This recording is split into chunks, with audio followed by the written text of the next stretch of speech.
Hi guys, off the cuff video calling out Boondock Ballistician and the funny hat Weatherman, aka Tools and Targets, understanding momentum versus magical muzzle energy. Woo, energy, it's just magical. So I want to call them out a little bit. Now Boondock, I've actually told you guys to subscribe to Boondock. I'd like to collab with Boondock. But I find her video today on Seismic 185 grain 9mm talking about the importance of momentum. Awfully suspicious given my last two autistic ballistic videos where you see on these charts here, I am talking about momentum. That's all I've been talking about. Momentum being important, right?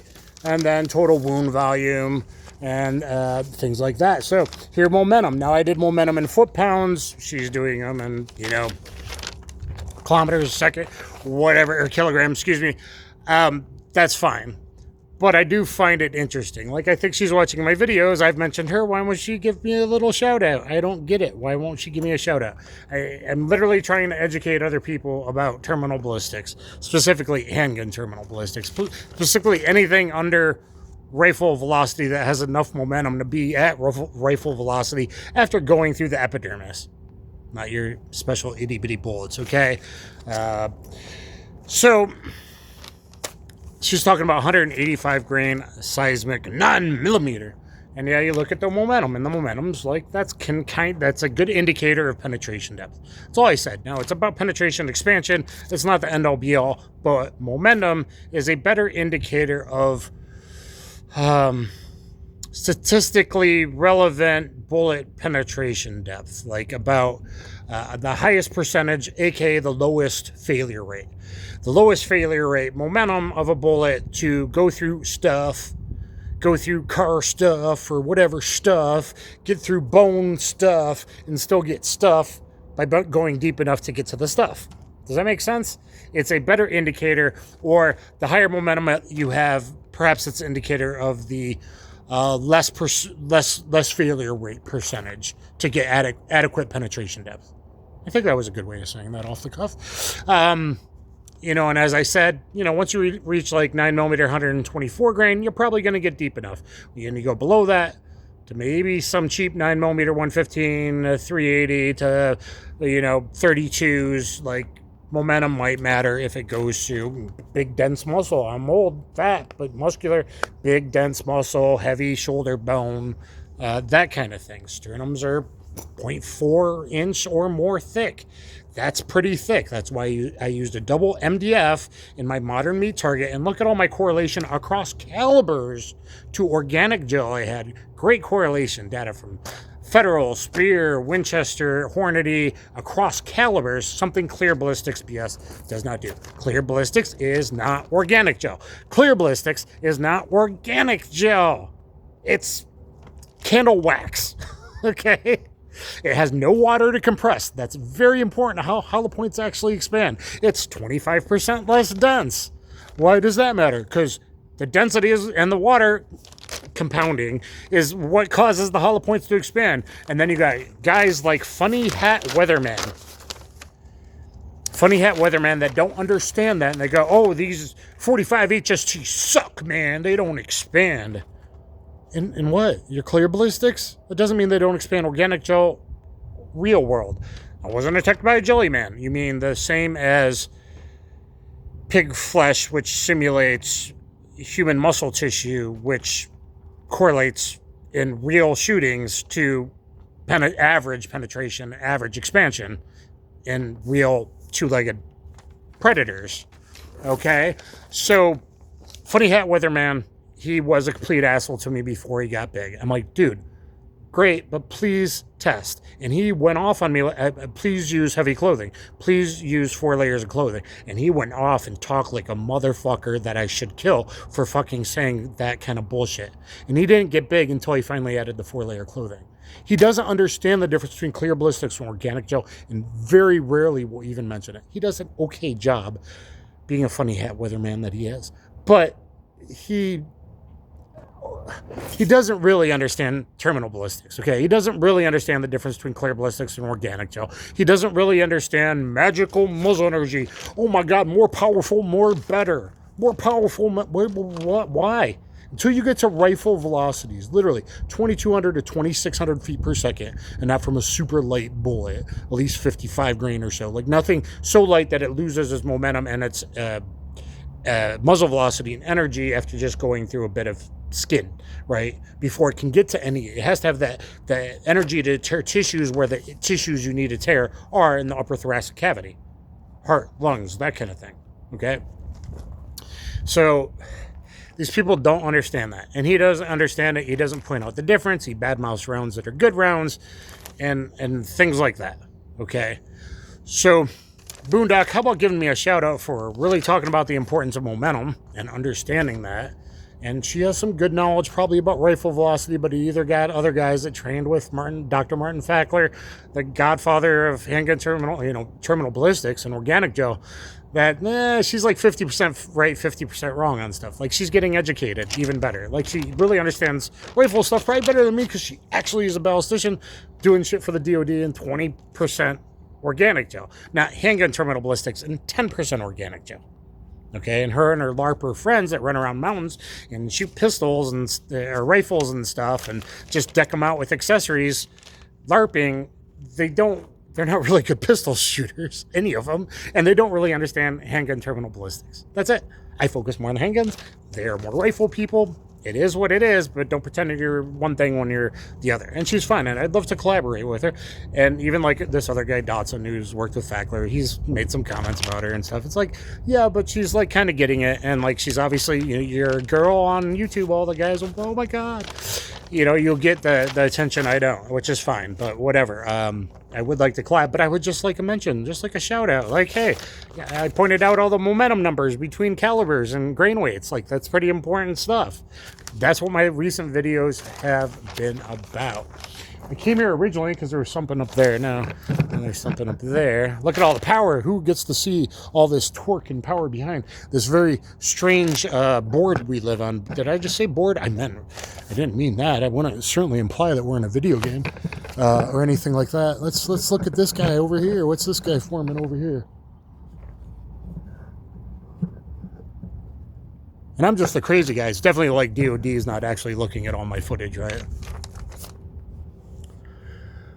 And half the time it's probably DOE fucking with me and DARPA and all the aerospace companies that literally don't even have any oversight from Congress or POTUS or SecDef.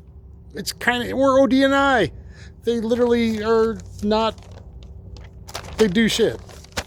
So we have some real issues in this realm or this place that we live. This moon, this 384,000 kilometers away moon, just the perfect size to blot out the sun. That's 400 times farther away. I mean, wow, that's pretty interesting stuff. So, just thought this one would be kind of funny there. And oh yeah, Weatherman had a video today on 148 grain 357 Magnum. I mean, it's cool. I watch him some stuff if it's something I want to watch. And just going off and off, how it's weak. Number one, none of you motherfuckers can shoot, okay? None of you guys can shoot. Show me your bill drills, show me your Gabe White standards, show me you doing, FBI, DHS qual, things that I have video doing. Show me you doing different Tom Givens advanced test, Tom Givens core handgun skills test, like on a timer, hit factor, show me your stuff. I'm not the best in the world, but like these people can't shoot and they want more power because more magical muzzle energy doing magical stuff that we don't know how to even describe. Like if you can't shoot it well, accuracy at speed, then it doesn't matter, and all that extra muzzle energy just gives you more recoil and less hit factor, like actual hit factor and hit entropy, like hitting someone there instead of where you need you in the spine. Okay, it's like simple stuff. But anyway, a 357 video with 148 grain Grizzly from the 3-inch barrel, 17 3/4 penetration. So clear ballistics. So we're talking more like 14 and a half. Okay, and organic gel probably. Okay, with 64 to 66 expansion, min max with 65 expansion. Not a lot of 357 Magnum rounds will go 65 expansion. Now from the 4.2 inch, not the 4 inch, he said. These things matter. The 4.2 inch barrel, it was already an overdriven bullet. and would be shitty from a carbine. It's already getting horrible. But from a 3-inch, what more could you ask for than just under 18 inches of penetration with 65 expansion? What possibly more could you want from Handgun Terminal Ballistics in that caliber? That's like really awesome. And it's not like FBI and some SEAL teams were running 145 grain silver tip back in the day. That was the approved FBI load if you could get approval to carry 357 instead of the 38 plus PFBI load. So we know 145 grain silver tip, and now we got 148 grain, and it's doing even further penetration and really good expansion. But oh, it's so weak, and they get all the comments are these idiots going, "Oh yeah, that sucks," and no, that sucks. What the fuck are you talking about? Handguns stop by causing blood loss. That means nicking vital structures, hitting vital structures, causing a permanent wound cavity, total wound volume, total wound mass. These are the only numbers that matter, which that just did is about as perfect as any handgun could do. And you're only going to get better maybe from certain 10 millimeter and certain like a 45 HST getting bigger, because that's what it's about.